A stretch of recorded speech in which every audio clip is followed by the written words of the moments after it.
maupun secara sosial. Tadi ada sabar, ada ulet, ada tahan uji, sungguh-sungguh, tepat menepati janji, amanah dalam melaksanakan tugasnya, pemurah, bersimpati, empati, duafa kepada duafa, kemudian penyayang kepada fakir miskin, anak yatim, dan seterusnya. Itu bisa nanti dibuka di Al-Baqarah 177 dan Ali Imran 133 sampai 136. Ini yang pertama, keutamaan dari Ramadan. Next, langsung. Yang kedua, keutamaan daripada Ramadan ini, bulan Ramadan itu adalah bulan untuk kesungguhan. Kesungguhan apa?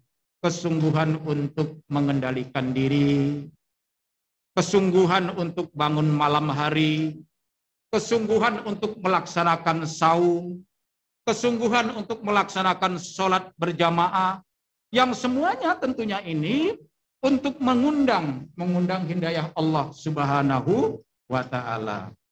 Dalam surah Al-Ankabut, Allah berfirman ayat 69, A'udzubillahi minasyaitonir rajim, walladzina jahadu fina lanahdiyannahum subulana wa innallaha lama'al muhsinin. Jadi orang-orang yang berjihad untuk mencari keridhaan Allah, kami benar-benar akan tunjukkan kepada mereka jalan-jalan kami, dan sesungguhnya Allah benar-benar bersama orang-orang yang berbuat baik. Jadi puasa ini juga jihad kepada Allah. Jihad kita untuk bagaimana menahan diri dari rasa lapar, rasa haus, menahan diri dari perkataan-perkataan yang tidak berguna, menahan diri dari sifat-sifat yang tercela, menahan diri, mengendalikan diri untuk bagaimana kita bisa berbuat sesuai dengan apa yang diperintahkan Allah dan Rasul-Nya. Kemudian juga kita upayakan bangun di tengah keheningan malam, mungkin di sepertiga malam yang terakhir, melaksanakan sholat malam atau sholat tahajud. Silakan, ini untuk mengundang hidayah Allah Subhanahu wa Ta'ala. Dan tentunya di malam harinya, di siang harinya kita melaksanakan saum. Dan sholat berjamaah jangan ditinggalkan. Walaupun sekarang dalam kondisi COVID-19. Ya, kalau di rumah mungkin berjamaah dengan keluarganya. Kalau di masjid ya berjamaah dengan para jamaah. Ya, kita tetap tidak lupa untuk menggunakan standar protokol kesehatan. Insya Allah apabila itu dapat dilakukan, ini juga akan menuju kepada ampunan Allah Subhanahu wa Ta'ala, menjadi manusia-manusia yang bertakwa. Next. Yang ketiga, keutamaan bulan Ramadan ini juga, bulan Ramadan ini membentuk orang-orang yang berpuasa untuk senantiasa beramal, ya, ahsanu amala, beramal sesuai dengan ketentuan-ketentuan yang telah ditetapkan oleh Allah Subhanahu wa Ta'ala. Berbuka sunnahnya bagaimana? Tidak usah menunda-nunda. Bila kita laksanakan. Sahur sunnahnya bagaimana? Di akhir sahurnya diakhirkan. Ya, katakanlah mungkin 15 menit, 10 menit menjelang azan, ya. Azan subuh. Nah, sholat demikian juga sholat 5 waktunya.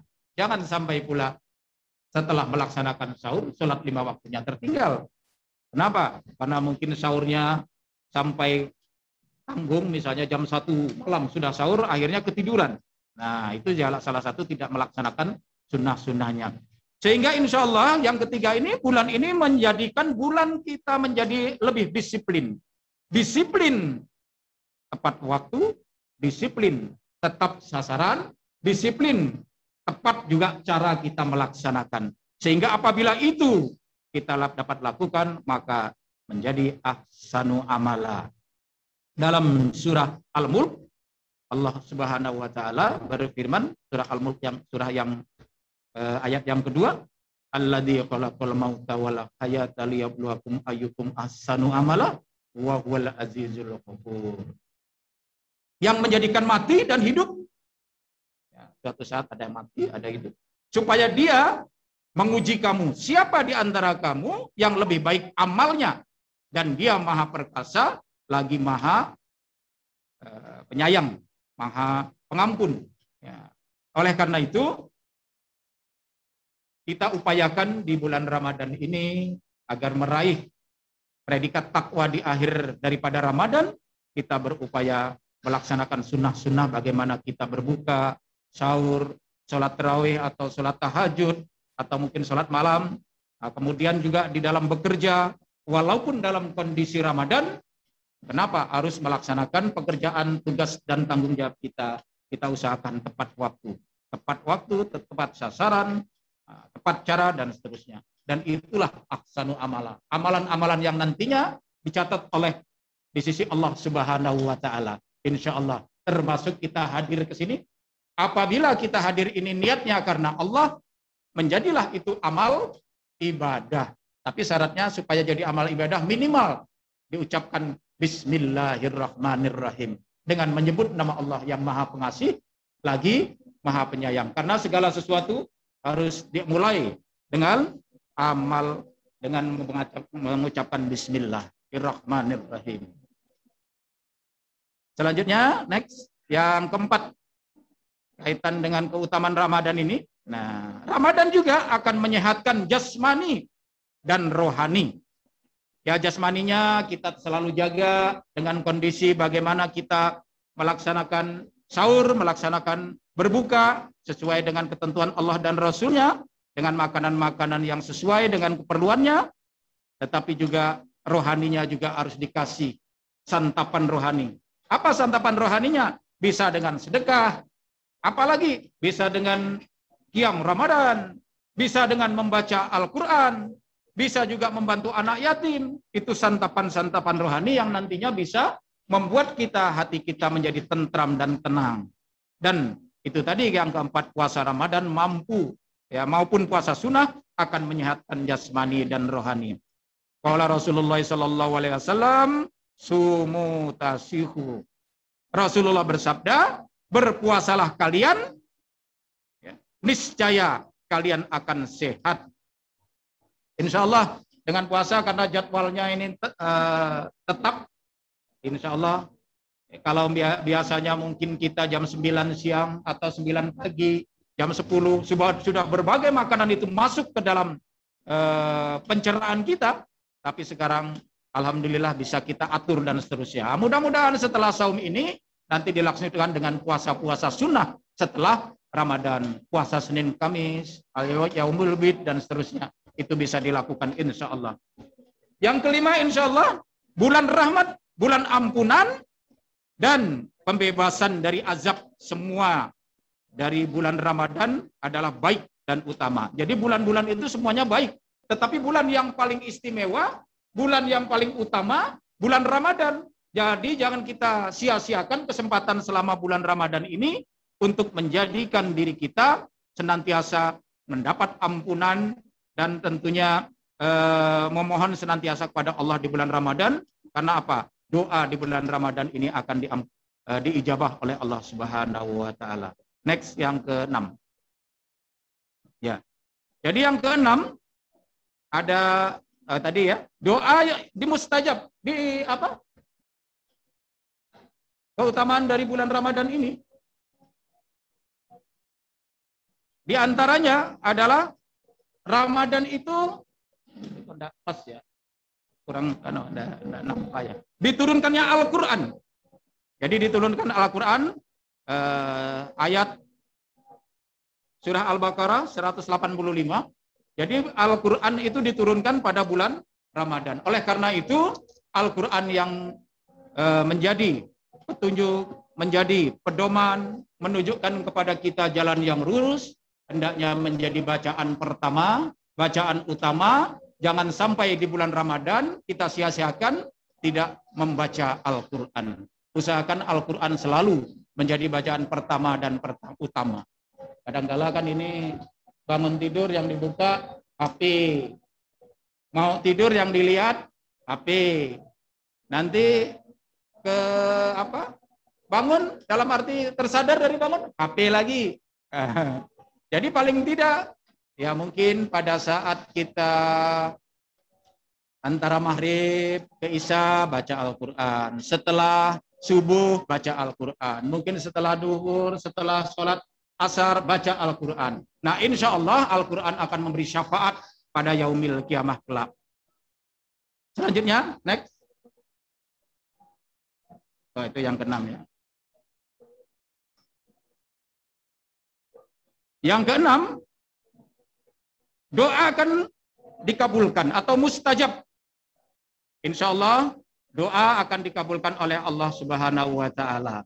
Oleh karena itu, di dalam Al-Quran surah Al-Baqarah 186, Allah berfirman yang artinya, dan apabila hamba-hambaku bertanya tentang kepadamu tentang aku, maka jawablah bahwasanya aku dekat, aku mengabulkan permohonan orang-orang yang berdoa apabila memohon kepadaku, maka hendaknya mereka itu memenuhi segala perintahku dan hendaknya mereka beriman kepadaku agar mereka selalu dalam kebenaran. Jadi senantiasa kita berdoa, apalagi di bulan Ramadan ini. Doa sangat mustajab, dikabulkan oleh Allah Subhanahu wa Ta'ala. Dalam sebuah hadis dari Abu Hurairah dikatakan, Rasulullah bersabda, ada 3 macam doa yang langsung dikabulkan oleh Allah Subhanahu wa Ta'ala. Yang pertama, doanya orang yang berpuasa. Yang kedua, doanya orang musafir yang berpergian. Dan yang ketiga, doanya orang yang teraniaya. Makanya setiap saat berdoa, berdoa, berdoa. Berdoa untuk ibu bapak kita yang sudah tiada ataupun yang masih ada. Berdoa untuk kesejahteraan kehidupan keluarga, agar keluarga sakinah mawadah dan rahmah. Berdoa untuk anaknya, anak-anak dan keturunannya menjadi anak-anak yang soleh dan soleha. Berdoa untuk keselamatan di dunia dan di akhirat. Dan silakan berdoa-doa dan berdoa, insya Allah akan dikabulkan walaupun mungkin bukan saat ini, mungkin ditunda oleh Allah Subhanahu wa Ta'ala, tapi insya Allah apabila dengan hati redho, hati ikhlas, maka doa kita akan dikabulkan. Selanjutnya, yang ketujuh itu terdapat malam Lailatul Qadar. Inna anzalnahu fi Lailatul Qadar wa ma adraka ma Lailatul Qadar. Lailatul Qadri khairum min alfi syahr. Tanazzalul malaikatu warruhu fiha bi'idni rabbihim min kulli amr. Salamun ya hatta matla'il fajr. Jadi kami turunkan Al-Quran pada malam kemuliaan, kata Allah. Kemudian, tahukah kamu apakah malam kemuliaan itu? Yaitu malam yang lebih baik dari 1000 bulan. Dan pada malam itu malaikat Jibril atas izin Tuhannya mengatur segala urusannya. Malam itu penuh kesejahteraan sampai terbit fajar.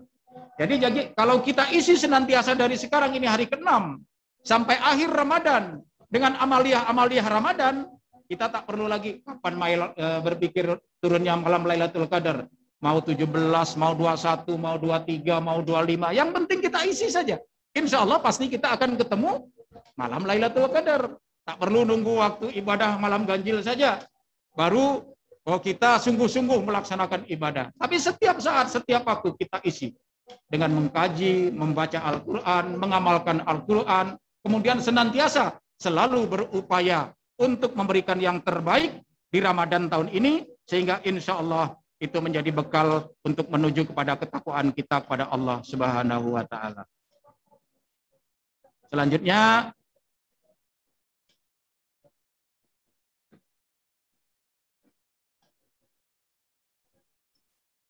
yang selanjutnya tentunya kita dianjurkan karena di bulan Ramadan ini dilipat gandakan.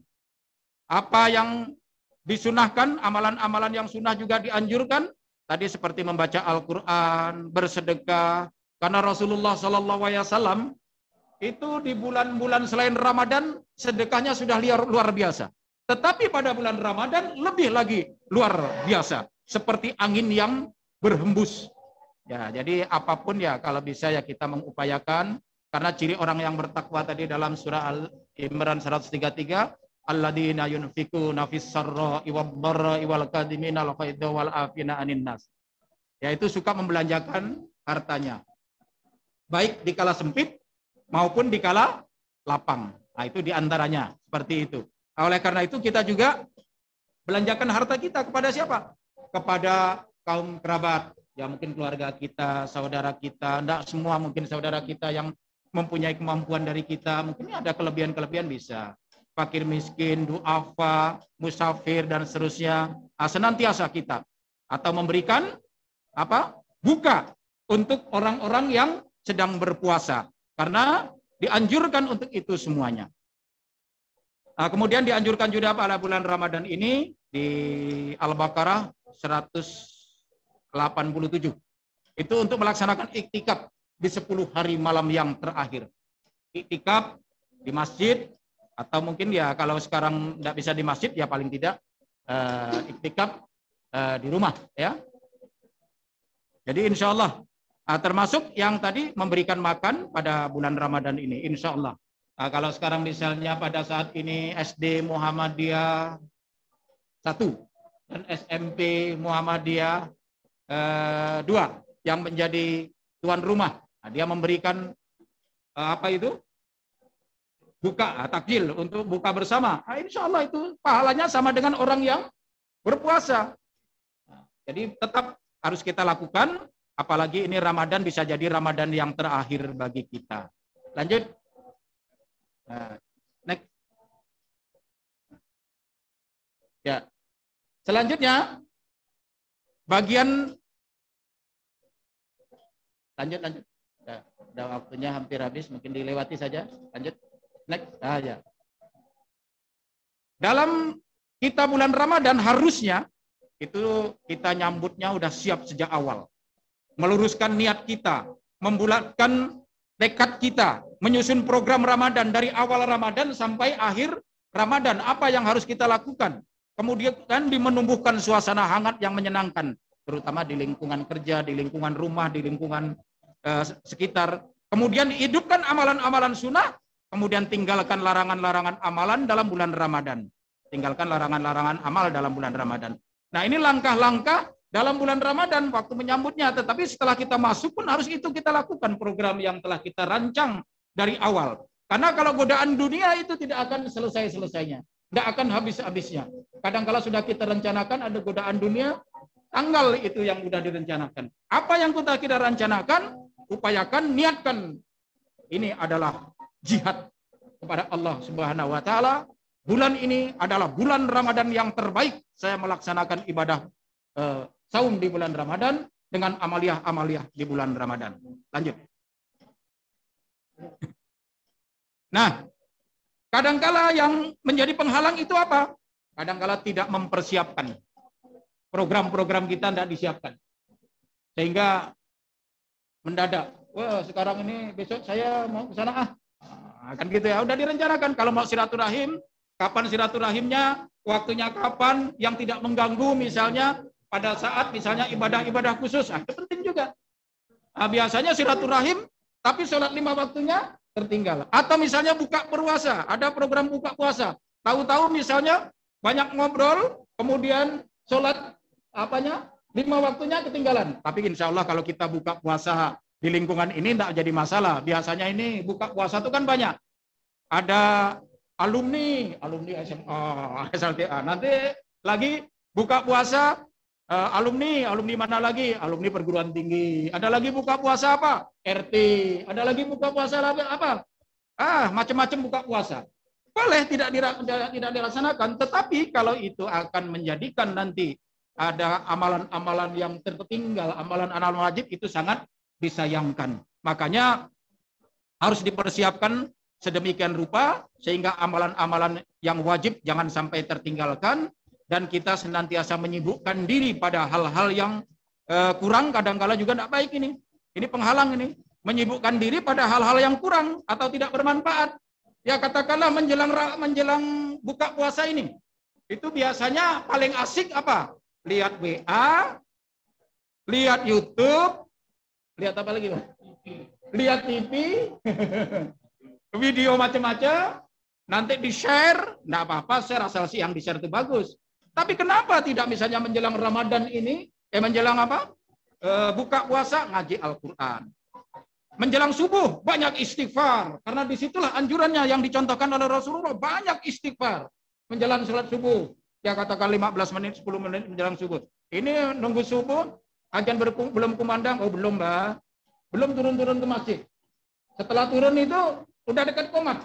Padahal di situ banyak lagi. Siapa kalau misalnya dia dapat melaksanakan sholat fajar atau sholat 2 rakaat sebelum subuh, kemudian dia melaksanakan subuh di masjid, maka itu bagaikan pahalanya seperti dunia dan isinya lebih dari itu. Nah itu harus dirancang, disiapkan. Kadang-kala halangannya juga apa? Bermalas-malasan. Karena memang setan itu tak suka dia menggoda manusia supaya kita tidak melakukan perbuatan ketaatan kepada Allah Subhanahu wa taala. Kemudian penghalangnya juga suka berlebih-lebihan. Katakanlah menjelang Idul Fitri nanti, wah biasanya kan yang tidak ada diadakan. Padahal tidak ada kemampuannya. Ganti horden, wah, beli kue yang tidak mampu dalam jangkauannya. Ya udahlah, apalagi sekarang musim pandemi ini tidak usahlah yang seperti itu. Yang utamanya kita kembali kepada fitrah, ya boleh-boleh saja untuk agungkan atau memuliakan tamu, tetapi jangan sampai berlebih-lebihan. Berlebih-lebihan juga dalam beribadah, berlebih-lebihan juga dalam hal kita menyiapkan Idul Fitri juga tidak bagus. Nah ini tentunya menjadi catatan-catatan kita agar kita nantinya insya Allah apabila ini dilakukan akan membawa kita kepada ketakwaan kepada Allah Subhanahu wa taala. Akhirnya pada saatnya nanti bekal yang terbaik saat kita kembali kepada Allah adalah bekal takwa. Wa tazawwadu fa inna khairaz zadi taqwa. Ya, sebaik-baik bekal adalah bekal takwa. Inna akramakum indallahi atqakum. Yang paling mulia di sisi Allah adalah yang paling takwa. Oleh karena itu, mari salah satu momentum Ramadan kali ini tujuan Allah memberikan kewajiban kepada orang yang beriman untuk puasa di bulan Ramadan adalah la'allakum tattaqun, menjadi orang-orang yang bertakwa. Saya kira itu yang dapat saya sampaikan. Apabila mungkin nanti ada kekurangan, Ustadz nih, ada Ustadz Fadil, Ustadz Iyadul Huda, ada Ustadz Manidin, ya Ustadz-Ustadz yang lain. Nah, tapi karena kita seperti saya sudah diamanahkan, ya saya coba saja untuk menyampaikan. Nah, mudah-mudahan saling watawasau bil haq watawasau bis sabr. Assalamualaikum warahmatullahi wabarakatuh. Terima kasih kepada Pak Wiranto.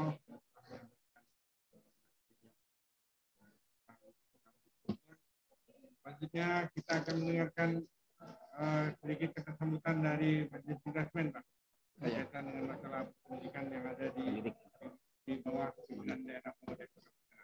Kepada Pak Kasim, kami persilakan. Karena ini loh.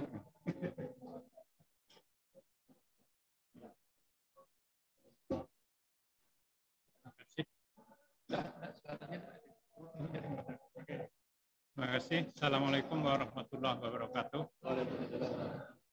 Alhamdulillahirabbil alamin wassalatu wassalamu ala asyrofil anbiya'i wal mursalin wa ala alihi wasallam. Pertama, mari kita panjatkan puji dan syukur kita kepada Allah Subhanahu wa taala karena atas berkat rahmat dan hidayahnya, alhamdulillah perencanaan kita untuk melaksanakan buka bersama dan pengajian PDM yang dilaksanakan oleh HAM ini dapat berjalan sesuai dengan harapan. Memang kita perkirakan sekitar 50 orang dan sepertinya ini ya kurang lebih 50 ya yang hadir. Alhamdulillah dapat memenuhi sesuai rencana. Seperti tadi dikatakan semua direncanakan. Alhamdulillah kita sudah merencanakan ini dan minggu depan itu SMP, SMA, SMA, SMK, terus minggu depannya lagi di Panti Asuhan Tunas Melati. Saya ucapkan terima kasih kepada semua Bapak Ibu yang telah hadir di pengajian ini. Mudah-mudahan ini selain untuk silaturahmi kita bersama, juga menambah wawasan kita bersama untuk selalu mengingat, terutama mengingat kematian barangkali ya. Bapak Ibu, saya akhir-akhir bulan ini rasanya tuh hampir setiap hari ada sahabat kita yang meninggal. Hampir, yang pasti seminggu 2 kali itu pasti ada. Yang teman alumni lah, teman kantor lah, tetangga lah. Jadi kadang-kadang sampai bingung. Terutama saya pribadi karena PNS. Jadi kalau tiap hari izin pergi tempat orang meninggal tuh jangan-jangan orang nggak percaya gitu. Kemarin baru nggak katanya pergi orang meninggal, sekarang aja pergi gitu. Akhirnya sambil bergurau, besok kemana gitu.